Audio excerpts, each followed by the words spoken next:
I love Big Ten defenses for 2023. The Big Ten has some of the best defensive coordinators in all of college football, and thus they have some of the best developing defenses in all of college football. When you look at defense, the past couple of seasons, I believe the standard bearer on the defensive side of the ball in the Big Ten has been the Iowa Hawkeyes, and that's why the Iowa Hawkeyes still continue to be my top defense in the Big Ten. Here's what I've got: 1 through 14 power rankings on the defensive side of the football. As long as Phil Parker is still there, and as long as you got good to solid talent in Iowa, Iowa's going to be there. They've got a deep defensive line. Outside of Lucas Van Ness, they bring back a lot on their defensive line. It's very deep and it's very good. When you look at the secondary, they've got some killers back there that are going to take the football away. Xavier Nwankpa. Okay, you look at him. You look at Cooper DeJean. You look at Quinn Schulte. Beyond that, it gets a little thinner. But once again, I still have faith. I still trust that Iowa is going to find guys to plug those holes, and they're going to be just fine. Nick Jackson at linebacker as well is going to be fine. Look, he's not going to replace Seth Benson. He's not going to replace Jack Campbell, but he's a very good start to build around. This is still the top defense in the Big Ten at Iowa. You get to Michigan, and this is still a really good and a really deep defense, I think, for Michigan. Like, you look at the depth at linebacker for the Wolverines. You look at Josiah Stewart, Junior Colson, Ernest Hausman, Jalen Harrell, Michael Barrett. There's a lot of depth at linebacker, folks, at Michigan. There's a lot of depth there, and that secondary is tough as well. Will Johnson, one of the best DBs out there. Mike Sanders still, Rod Moore, Makari Page. There's really good players in this secondary for Michigan. Ohio State might have one of the most talented front sevens in the conference. Okay, when you look at what the Buckeyes have from JT Tuimoloau, Jack Sawyer, Michael Hall, Tommy Eichenberg, Steele Chambers, there's a lot of talent to go around here at Ohio State. There's a lot of talent. Can Jim Knowles bring it all together? Can they be a really good unit? I still think there's some holes to fill. Ohio State has brought in some transfers in the secondary to try to take care of that, but we'll see what happens. Right now, I'm looking at Ohio State at number 3. You look at Penn State right now. They've got some studs on this defense. When you look at Abdul Carter, Kalen King, Chop Robinson, Curtis Jacobs, those are the studs of the defense. I think there are some holes to fill after that as well, but this is still going to be a very good Penn State defense. I just don't know if they have as much talent, quite as much talent, as Ohio State on the front seven. I think they might be a little bit better on the back end as well. Like I said, early in the season, a lot of this, it's a lot about gut as who gets ranked one higher than the other. You talk about killers. Illinois has some killers, especially on the defensive front with Johnny Newton and Keith Randolph, Gabe Yakis as well in there. You look at Tariq Barnes and Seth Coleman. That's another really good front seven at Illinois. The secondary was so big for the Illini last year with Sidney Brown and Devin Witherspoon. Where do they go from here? I love Johnny Newton. I love Keith Randolph. I love some of the guys on these front seven. I just don't know if maybe they're in some spots. Like I say, those two guys on the defensive line is probably the best defensive line pairing in the conference. But you look at some of the other guys at linebacker, at defensive back, I just don't think they're as good as maybe some guys at Michigan, Iowa, Ohio State, and Penn State.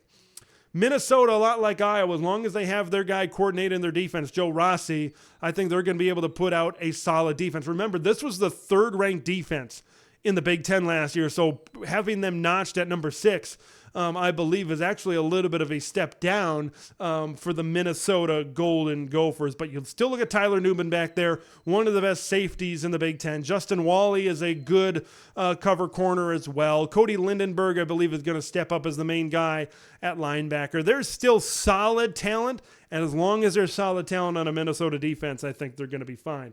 Maryland at number 7. Jay-Sean Barham could be the best defensive player no one is talking about right now. Had a great freshman season in the middle of that Maryland defense. But the question for Maryland is, how do you replace guys like Deontay Banks and Jacorian Bennett in the secondary? You go out to the transfer portal, you pick up a guy like Jaquan Shepard.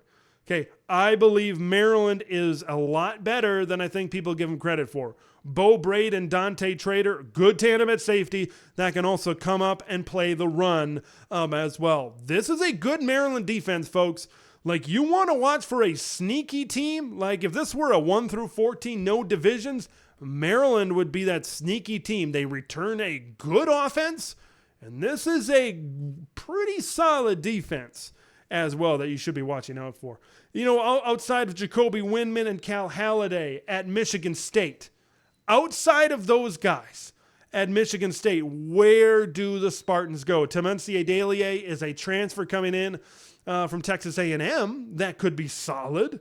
But I think this is going to be one of the better Michigan State defenses that Mel Tucker has had. That's not exactly a high bar, but I think this defense could be better. It's just the secondary still lacks a little bit. They lose their top guy back there in Xavier Henderson. How do you replace what you have back there at Michigan State? That's going to be a good question. But I like what they have in their front seven. I think their front seven is solid. And I think this defense is going to need to be good because, man, that offense, it's going to be hard. I think this defense is going to be out on the field more because you don't have that offense, guys that can make plays and can churn out long drives, keep moving the chains, keep getting first downs. I just don't think you have that at Michigan State right now. Wisconsin, the loss of Jim Leonhard means a lot, folks. The loss of Jim Leonhard could set the Wisconsin Badgers back a little bit. I really like their linebacking core. Mumajong Meta, Jordan Turner, CJ Getz. Defensive line is solid, but when you lose a guy like Keanu Benton and Nick Herbig, your pass rush is going to take a little bit of a dip. Is Mumajong Meta going to be that guy to come in from the linebacker spot and put pressure on the passer? TBD if that is going to happen over there at Wisconsin. The secondary, right? You're installing a 3-3-5 scheme. There's more players. There's more guys back there in the secondary. I think they're a little bit thin outside of like Alexander Smith. I just don't know where they're at right now. I just don't know where they're at Wisconsin. New scheme, a lot of new stuff. We'll see what happens with the Wisconsin Badgers.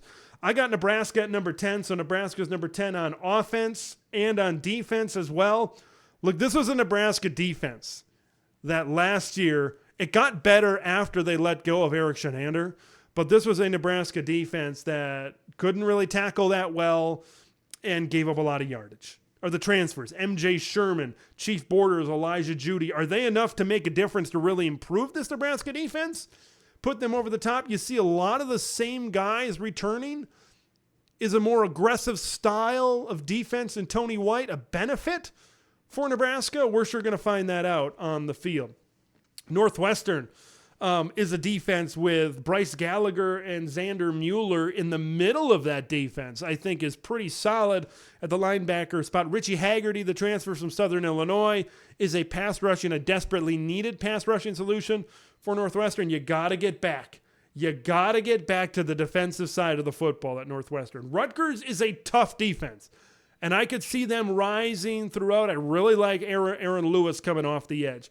Purdue, tough. Indiana, tough. Like, these weren't great defenses to begin with, and I don't think they're going to be great defenses. Kevin Kane and Ryan Walters have some work to do. And they've got some work to do at Purdue. Maybe that's going to be the motto of their defense going forward.